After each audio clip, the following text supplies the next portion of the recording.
সাইয়েদনা মুসা আলাইহিস সালাম জিজ্ঞেস করলেন, ইয়া রাব্বি, আল্লাহ আপনার কি ঘুমে ধরে না?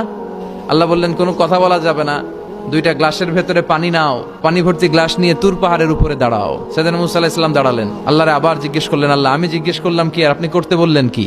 আল্লাহ বললেন, কথা বলো না, যা বলেছি তাই করো। তো মুসা আলাইহিস সালাম কিছু বলতে পারে না, পানি নিয়ে দাঁড়িয়ে রইলেন। মুসা আলাইহিস সালামকে আল্লাহ বললেন, তুমি দাঁড়িয়ে থাকো আর ঘুম রে, বললেন ঘুম তুই মুসারে ধর।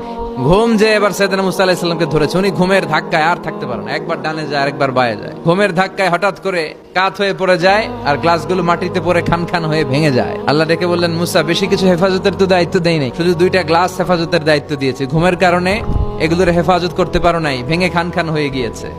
আমি যদি তোমাদের মতো ঘুমিয়ে যেতাম তাহলে পৃথিবীর সাথে সূর্য লেগে, সূর্যের সাথে চন্দ্র লেগে গোটা মহাবিশ্বটা এভাবে গ্লাসের টুকরার মতো খান খান হয়ে যেত রে মুসা।